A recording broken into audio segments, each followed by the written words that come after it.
I was extremely frugal, but it was holding me back from doing things when I could financially afford to do certain things.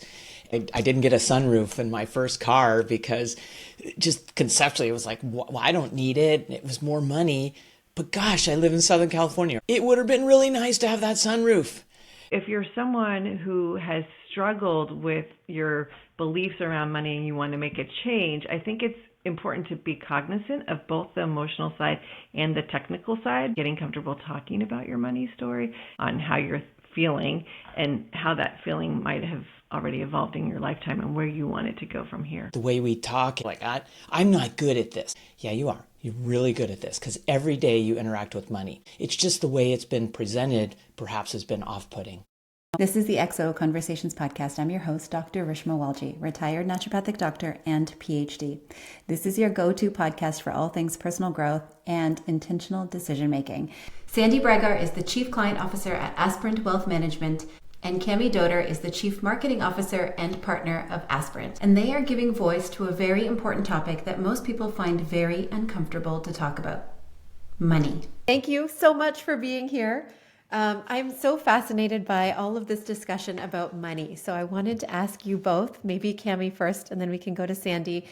Can you share a little bit about your own money story? Yeah, mine starts, the way I think about it is, it's the immigrant story coming to America. Both sets of grandparents came from the former Yugoslavia really with nothing. And they worked really, really hard and they saved, and that messaging was the messaging that I heard. The other thing I was reflecting on is that the business that one of my my grandfather on my mom's side built was in construction. And to win the jobs, you have to be the lowest bidder. It was government. So it wasn't, oh, we're just pricing in our profitability. It was the lowest bidder wins. So every penny mattered.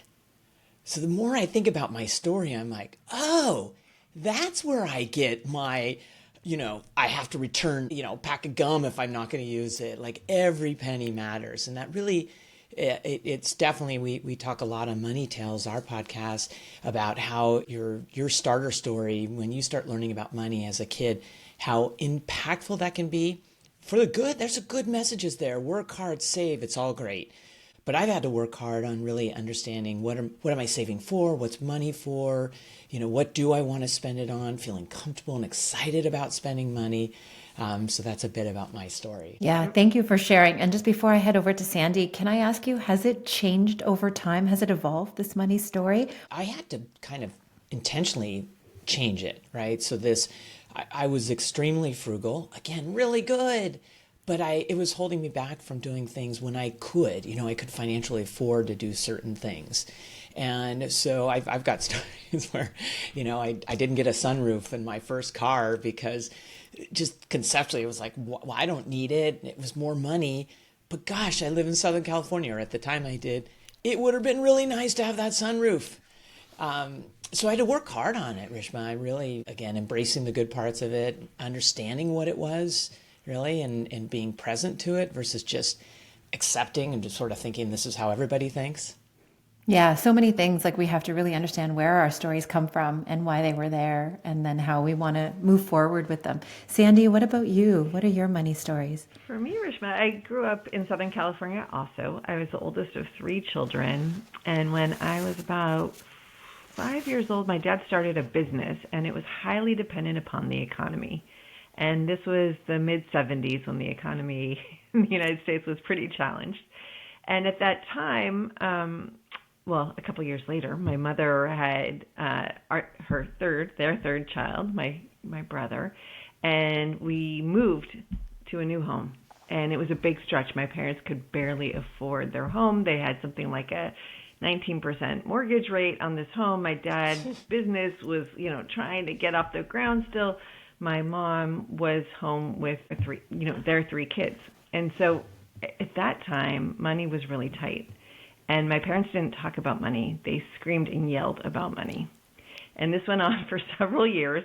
And it's funny, my brother is 7 years younger than me, and he had a whole different childhood because by that time, the business was doing really well. The financial situation of the family had totally changed. But for me, in those initial kind of developing years where I was really cognizant of what was going on, money was something that was scarce. And the messages I took away from that were, there's got to be a better way to handle money, and I'm going to figure out what that is, and I'm not going to be dependent on someone else to bring money into my home. I'm just going to take care of it myself. Yeah. And that's definitely something that has stuck with me my whole life, but it has changed and evolved, which is the greatest things, as Cammie was mentioning, about our money stories.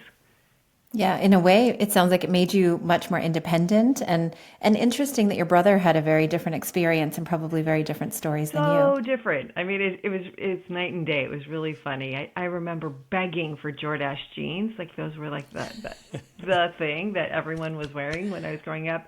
And then I want to say whatever Jordache jeans was for my brother, he had 10 of them, and like it was just no problem. So yeah, it is really interesting, and I was cognizant of that at the time, and I wasn't jealous, but I just sit back and looked at it and just thought, oh, isn't this interesting? This is the role money can play in a family. So those early stories are really important, but also what's important are the values, and sometimes I think, having talked to so many guests on Money Tales and so many clients in our wealth management practice, it's the money stories and our values that can get us a little tripped up sometimes, because we don't know if we're making a decision because of something that happened earlier in our life and a message we took away from that, or is it really like our values that are guiding our decisions? Yeah, that's such a good point. And I want to actually go through that a little bit, because I feel like our values, sometimes we feel like they never change, but our beliefs also don't really change unless we sort of focus on changing those purposefully. And so I wanted to ask you, if someone had a belief about money, but wanted to change it over time, or they feel one way, like every penny counts, or, we have to be really, a lot of immigrants, I think, share this story where you have to make sure that you eat all the food on your plate, of course, which makes sense. But if they also want to then move to a place where they can live a little bit freely, or maybe they have a little bit more flexibility, but kind of want to change that perspective, do you have any thoughts or experience on how your clients have navigated this? Yeah, well, one thing we need to put on the table right off the bat is that there's two sides of money. There's the technical side and there's the emotional side.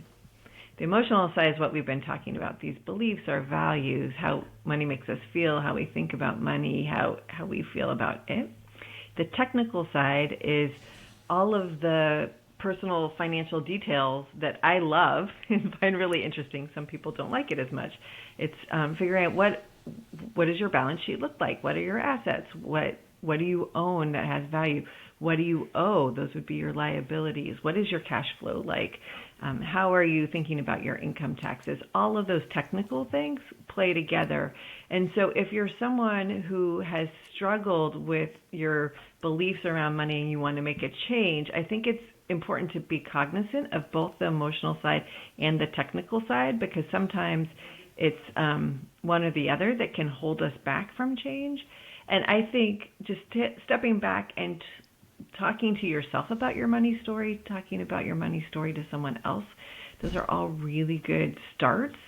Some people can do this work on their own. Some people, because their beliefs or their perspectives or their habits and how those mesh with their values and their mindset, can be really deep. And in those situations, it can be helpful to talk to a therapist or a money coach if you're trying to change your money habits, or if you're maybe wanting to change something and you're in a committed relationship with someone who doesn't want to change, then that's where folks who are experts in family wealth dynamics can be helpful. So there's just different gradations, Rishma, and I think it just sort of depends on where someone falls, but certainly starting to get comfortable with what your money story is and getting comfortable talking about your money story can help you gain perspective on how you're feeling and how that feeling might have already evolved in your lifetime and where you want it to go from here.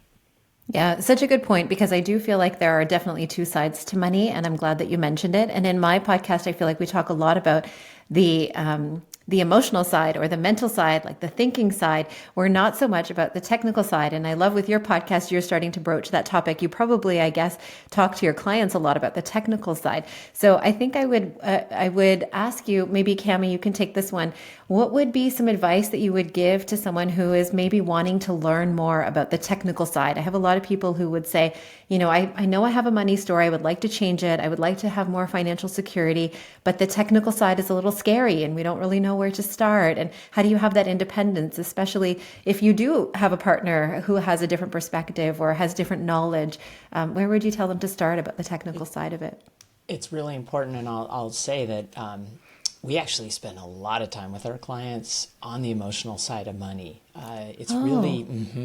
It really connects like their values and what's important to them. That's really important. But the technical side is as well. So I want to address that question. Money's a funny thing in our, society. The way it's talked about in financial markets, it is always really technical and jargon and acronyms and can be very scary and off-putting.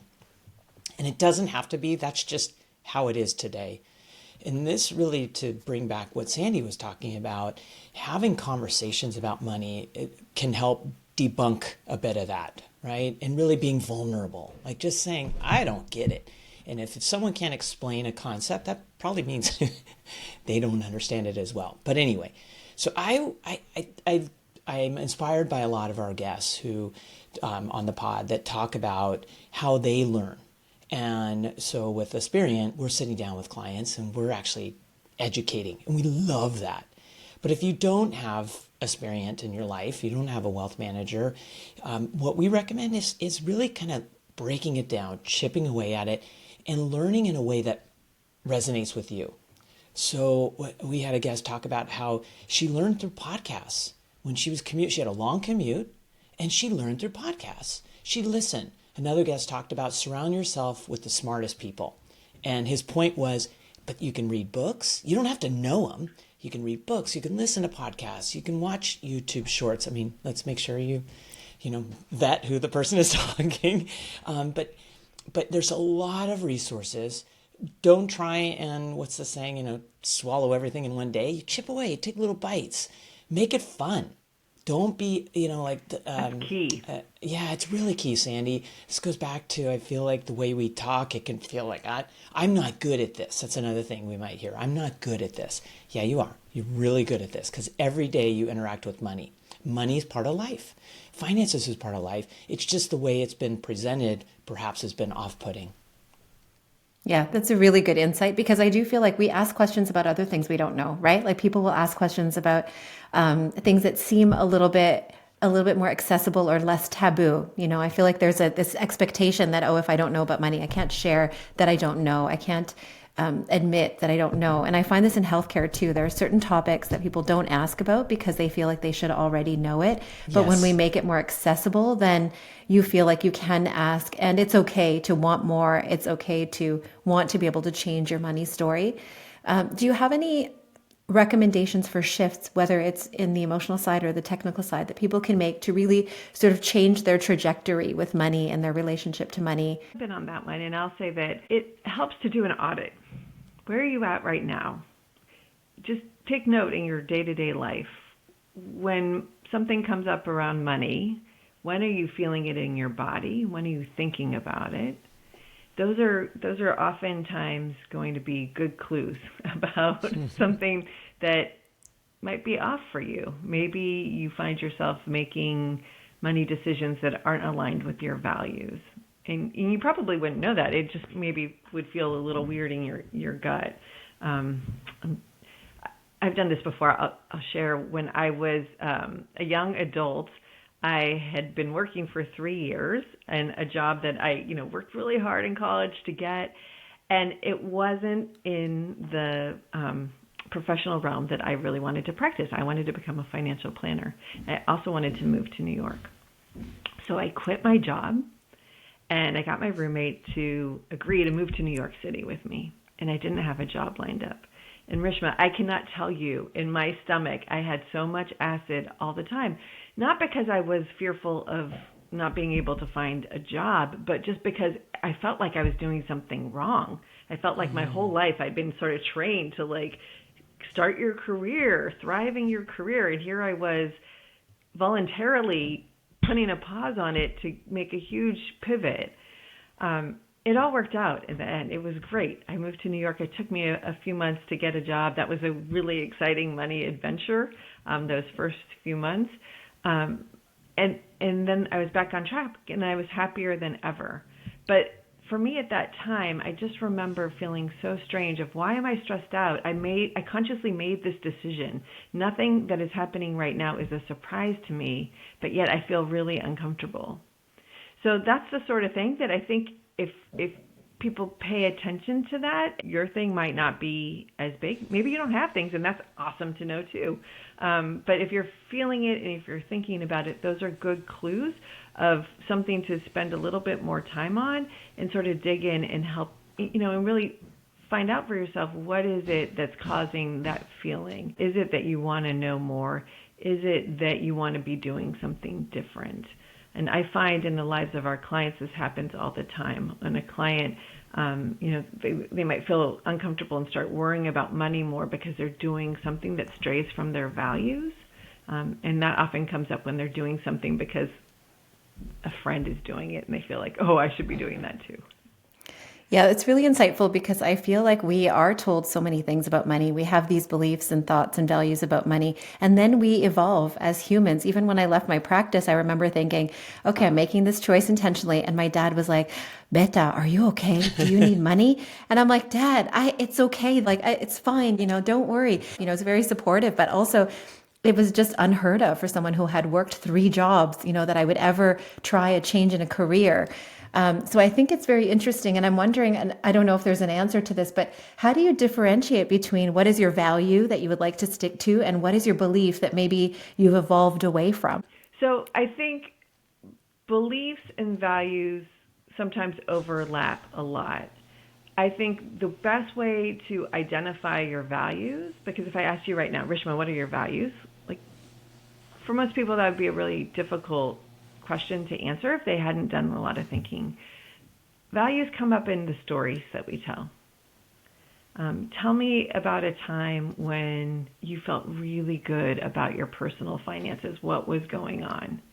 Your response to that question would help me understand what your values are. Your beliefs are something different. Your beliefs might be beliefs that you're taught about money. Again, like save, save, save. That is a value, but it's also a belief. It can be a belief too. Like some people believe if they don't put money in their retirement plan, they won't be able to afford to retire. Right? That's something, a belief can be challenged, I guess. And also, it sounds like it's got some judgment aspects to it. Also, even if it's personal judgment. It does. It does. So you just have to be a little careful. And sometimes beliefs and values are the same, but sometimes they're not. Yeah. I think a lot of the self-reflection really matters. No, actually, and it's kind of a difficult question because I talk about beliefs and values a lot, and I do think that they overlap, and I do think there's judgment involved, especially in the beliefs, because most of them we get from other people. But it is really hard to differentiate, especially as we go through life changes. And I guess that would be my next question is, if you're trying to change your money values or beliefs, for the next generation, like I think about examples in my own life where it's like, oh, we should never waste money. And then when I spend things on like, I should hire someone to help me clean the house, I'm like, oh, I could do that myself. Is that a waste? And I'm thinking like, is that a belief? Is that a value? I value my time, but I also value not wasting. And there's a lot to untangle there. There's a lot of things that are sort of mixed up in my brain and I have to really work through.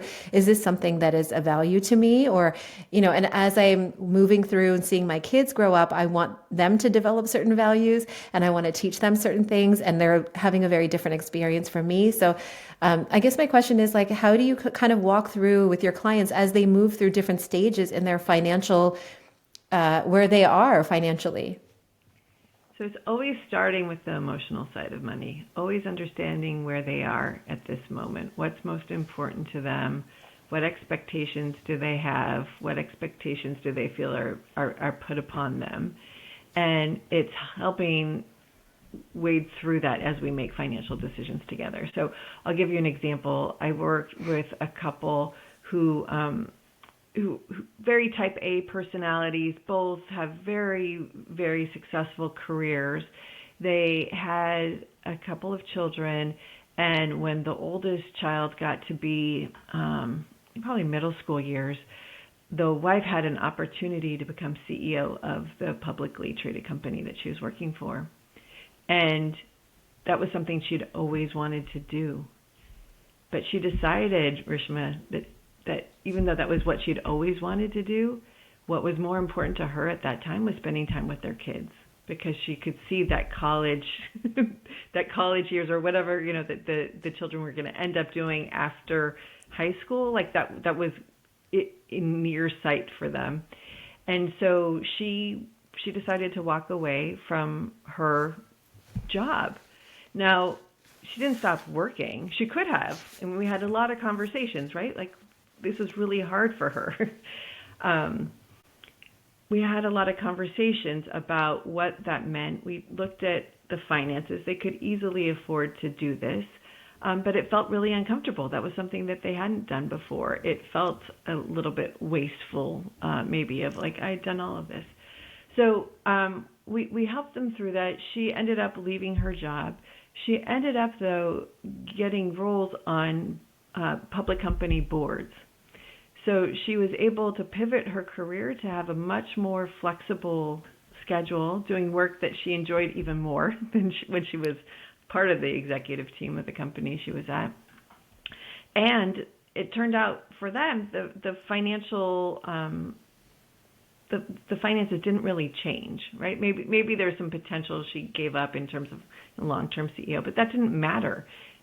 She now had a lot more flexibility to spend time with her family, and that was most important to her. And she wanted to keep working, and she found a way to make it work. Yeah, it's so good that she... is so important. I think that's what we're talking about, because we can get in autopilot because probably some of the beliefs we talked about, like, wow, I'm that person. I've always said I'll be CEO, whatever. And that's fine if that does match up with what you want.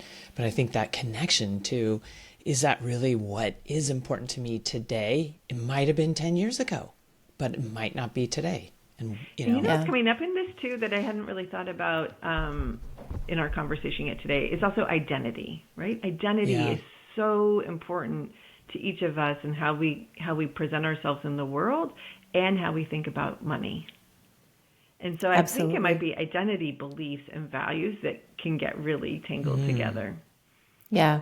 It's so interesting that you brought that up too, because a lot of what I'm writing about is sacrifice. And when we make these intentional decisions, we also end up sacrificing parts of ourselves, parts of things we want. And then it's lucky that she was able to, or maybe it's that self-awareness. I don't know if it's luck, because I'm trying to teach people to do this too, but really to shift, what is important to you? What is the vision? And then to honor maybe the feelings of loss, so that we have to give up something that was important to us, but also sort of anchoring in that future vision of like, this is the person I want to be. This is who I want to be for my family.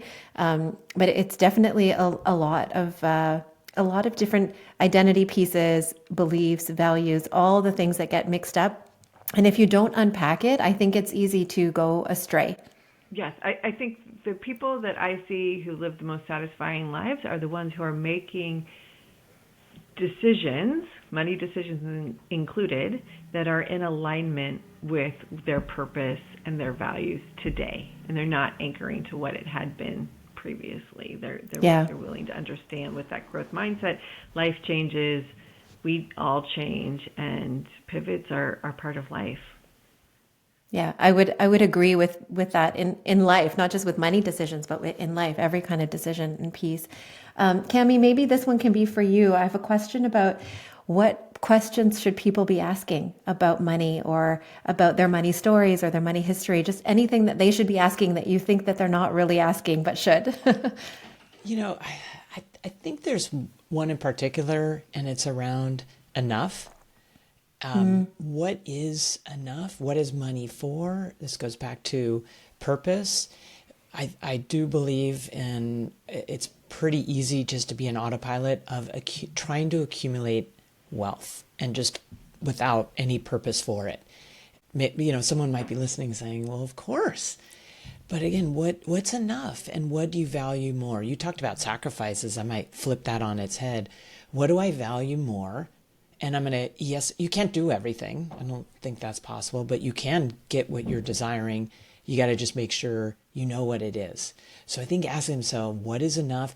And then a mechanism to understanding, are they there? Whether they hire a wealth management firm, some sort of mechanism that helps them understand, where am I today financially?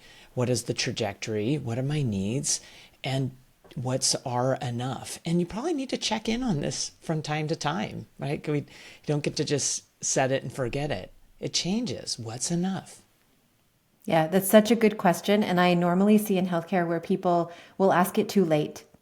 Like they will be chasing something, as you said, and they'll let go of family, health, and then they usually reach a wall where something crashes, they get a diagnosis, something happens, and they have to reevaluate what's important to them. So I love that you're preempting that by saying what is enough, and then recheck in every single time in order to make sure that you're there. I just think then you don't hopefully get to that point in life where whatever happens where you say, oh, I wish I had. You use this as a tool along the way to guide you and to help you make decisions and help you pivot. Yeah, that's a really good point. How would you respond to someone who says that they're uncertain about the future? I mean, right now, obviously, there's a lot of things going on in economics and in the world and in many families. Like, if someone is uncertain about the future, what kind of conversations would you be having with them? Hey, you're human. It's the most uncertainty we've faced in our lifetimes. But I would encourage them to think about what is most important to them, what are they trying to achieve in their life, and what are the decisions they can make where they have control over those decisions. There's so much that happens in the world that we can't control. I think if we chunk it up and really focus on what we can control, it will allow us to make much better decisions for ourselves and our families and our communities. Yeah. Do you mean like what they can control in terms of their earning and savings and things like that? Like when you're thinking about money and in the future, thinking about what you need, where you can save, where you can invest, those kinds of things? Yeah. And what can you afford to give away? Like, is there an area, a cause, a friend that you can give money to that would help them along? Maybe it's a family member. So I think looking at all the different ways that we use money, I think that it would help everyone in this world to realize that we're on different paths. And when it comes to money, the decisions we make about money should be for ourselves. We shouldn't try to do what someone else is doing or what someone told us to do. Life is changing. What worked for my parents when they were growing up and even when they were my age is very different than what I'm facing now in my world. So That's right. I think it's just always taking your lens and focusing on where are you in this moment? Where do you want to be? What gives you the most joy? And what's going to make you feel the most confident and good about yourself and what you're doing. Yeah, I love that because also there's that conversation about what can I do to change what I see in the world, even if it's in a small way.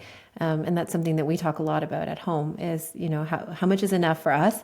What are the things that are important to us? And also how can we make a difference, whether it's with time, with money, with, being positive, with helping someone in need, whether it's emotional or physical. Social network, there's so many ways beyond money that we have wealth that we can utilize to make the world a better place for all of us. Yeah, such a good perspective. Is there anything else that you wanted to share or that you think might be valuable that I haven't asked you already, either of you?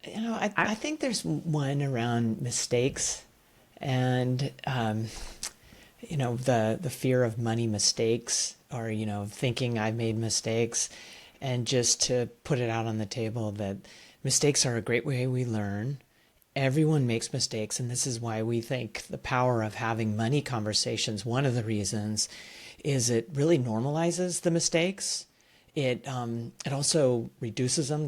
Mistakes can grow if they're not addressed. Like they can just grow in our brain, and it seems like it's bigger than it is, and that better to make a mistake today than in the future, because then you can learn from it. I just think that is the fear of making any type of mistake financially is, or that you've made a mistake and it's insurmountable. It's really, I'd love to just kind of throw that away. Yeah, that's a good one because it's important to build your confidence around money, but it feels painful when you make a mistake that involves money. Like I think a lot of people would say that it's a bit harder than making another mistake that maybe doesn't feel so impactful. So that's a really good perspective to realize that we're not perfect in any aspect of life, including in money. And it's a good learning opportunity. I imagine you, similar to me in healthcare, I imagine you have to work with a lot of couples who have very different perspectives. And I'm not a relationship counselor by any means, but certainly have these conversations with couples a lot. Is there any insights that you've had working with couples? Oh my gosh, it's so fun. It's and there's so many different combinations of how couples come together and think about money. So again, there I would say what works for one couple is not going to work for another couple. There are no rules. The most important thing I believe, based on my experience, is that it really helps when both partners are having conversations with each other, when they're being vulnerable and they're talking about their values and their beliefs and working out alignment. I think when there aren't those conversations, things can really boil quickly. And it's just so helpful to be on the same page, or at least understand where your partner is coming from. And these money conversations that we're talking about and that we've been having today are the best way to do it, in approaching those conversations with curiosity and really understanding from your partner what has been their money experience. I think that's like the best date question is, tell me about how money was used in your home when you were growing up. That's such a good perspective, because we don't normally talk about money until way into the relationship when you already have a certain dynamic. So it's good to bring up early. Oh my gosh, but I also, early and often. Early and often. And I actually love this perspective too, because what your work, the both of you, what you do in your work, I think is so important, because these are things that break people apart. Like it breaks up relationships, it breaks up families when they don't talk about money and they don't understand where the other person's coming from. So that's a main reason why I think what you're doing is so important, partly for our own decisions and our own lives, but also in the relationships that are important to us. So I think it's really great what you're both doing. Thank you. Thank you, Rishma. We love it. Thank you so much for joining me. Where can people hear about your podcast or learn more about what you do?